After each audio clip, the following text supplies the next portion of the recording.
ನಿನ್ನ ಅಕೌಂಟಲ್ಲಿ, ಬ್ಯಾಂಕ್ ಅಕೌಂಟಲ್ಲಿ ಪೈಸೆ ಎಷ್ಟಿದೆ, ನಿನ್ನ ಲೈಫಲ್ಲಿ ನೀನು ಎಷ್ಟು ಆಸ್ತಿ ಮಾಡಿಟ್ಟಿದೀಯಾ, ಅಥವಾ ನಿನ್ನ ಲೈಫಲ್ಲಿ ನಿನ್ನ ಮಕ್ಕಳಿಗಾಗಿ ನಿನ್ನ ಕುಟುಂಬ, ನಿನ್ನ ಲೈಫಲ್ಲಿ ಎಷ್ಟು ಡಿಗ್ರೀಸ್ ನಿನಗಿದೆ ಅಂತ ಲೋಕ ಕೇಳುವಂಥದ್ದು ಕೆಲವು ಸನ್ನಿವೇಶಗಳು ನಾವು ದೇವ್ರ ಮಕ್ಕಳಾಗಿ ಫೇಸ್ ಮಾಡ್ತಾ ಇರ್ಬೋದು.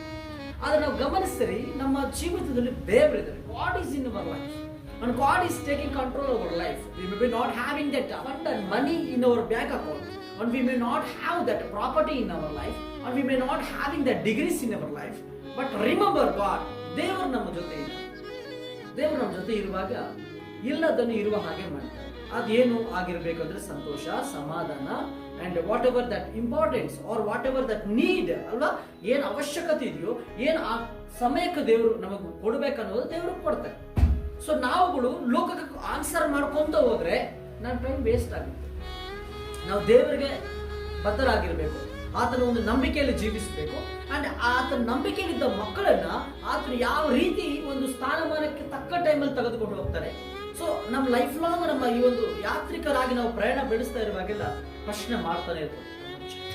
ಹಣಕ್ಕೋಸ್ಕರವಾಗಿ, ಆಸ್ತಿಗೋಸ್ಕರವಾಗಿ ಮತ್ತು ಪದವಿಗಳಿಗೋಸ್ಕರವಾಗಿ ಒಂದು ಲೋಕ ನಿಮ್ಮನ್ನ ಪ್ರಶ್ನೆ ಮಾಡಿಕೊಳ್ತಾ ಹೋಗುವಾಗ ಎಲ್ಲರಿಗೂ ಉತ್ತರ ಹೇಳ್ಕೊಂತ ನಿಂತುಕೊಂಡ್ರೆ ಈ ಲೋಕದಲ್ಲಿ ಆಗೋದಿಲ್ಲ.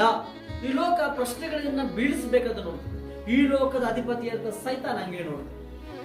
ನೀವುಗಳು ಪ್ರಿಯರೇ, ಜೊತೆ ದೇವರಿದ್ದಾರಲ್ಲ, ಎಲ್ಲಾ ಟೈಮಲ್ಲಿ ಅದನ್ನು ಕಂಟ್ರೋಲ್ ಮಾಡಿ ನಡೆಸ್ತಾ ಇದ್ದಾನೆ.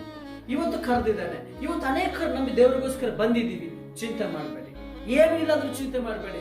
ದೇವರು ಒಬ್ಬನಿದ್ರೆ ಆತನು ಒಂದಲ್ಲ ಒಂದು ಟೈಮು ನಿನ್ನ ಜೀವಿತವನ್ನು ತಲೆಯಾಗಿ ಮಾಡ್ತಾನೆ ಹೊರತು ಬಾಲವಾಗಿ ಬಿಡೋದಿಲ್ಲ.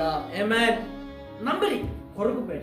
ನೀನು ಎಲ್ಲೇ ಇರು ಸಹೋದರ ಸಹೋದರಿ, ಸಭೆಯವರೇ, ಕರ್ತ ನಿನ್ನ ಲೈಫಲ್ಲಿ ಇದ್ರೆ ಸಾಕು. ಮನೆ ಕೊಡ್ಲಾರ್ದಂತ ಸಮಾಧಾನ ಕೊಡ್ತಾರೆ, ಆಸ್ತಿ ಕೊಡ್ಲಾರ್ದಂತ ಸಂತೋಷ, ನೆಮ್ಮದಿ ದೇವರು ಕೊಡ್ತಾರೆ. ಡಿಗ್ರಿಗಳು ನಾಟ್ ಇಂಪಾರ್ಟೆಂಟ್ ದೇವರಿಗೆ. ಪೇತ್ರನಿಗೆ ಯಾವ ಡಿಗ್ರಿ, ಭಕ್ತರುಗಳಿಗೆ ಯಾವ ಡಿಗ್ರಿ ಇತ್ತು ಅಂತ ಅವರು ಅಂದು ಉತ್ತಮವಾಗಿ ದೇವರಿಗೋಸ್ಕರ ಉಪಯೋಗ ಮಾಡಿಕೊಂಡು ಲೋಕ ಪ್ರಶ್ನೆ ಮಾಡುತ್ತೆ. ನಾವು ದೇವರಿಗೆ ಭಕ್ತಿ ತೋರಿಸ್ಬೇಕು, ಅದ್ರ ಮೂಲಕ ಆಶೀರ್ವಾದ. ನಿಮಗೋಸ್ಕರವಾಗಿ ಪ್ರಯತ್ನ ಮಾಡ್ತಾರೆ. ನಿಮ್ಮೊಂದು ಅವಶ್ಯಕತೆಗಳು, ಪ್ರಾರ್ಥನೆ ಅವಶ್ಯಕತೆ ನಮಗೆ ತಿಳಿಸಿ ದೇವರನ್ನ ಆಶೀರ್ವಾದ ಮಾಡಿ. ಆಮೇಲೆ ಪರಿಶುದ್ಧನಾದ ದೇವರ ಸ್ತೋತ್ರ. ಈಗ ತನ್ನ ವಾಕ್ಯ ಕೇಳಿದ ತಂದೆ ದೇವ, ನಮ್ಮ ಜೊತೆ ಏನಿದೆ ಅನ್ನೋದಕ್ಕಿಂತ ನಮ್ಮ ಜೊತೆ ನೀವಿದ್ದೀರಿ ಅನ್ನೋ ನಂಬಿಕೆಯಿಂದ ನಾವು ಸಾಗನ್ನು ಬಲಪಡಿಸಿ ಯೇಸು ನಾಮದಲ್ಲಿ ಬೇಡುತ್ತೇವೆ ತಂದೆ. ಆಮೇನ್.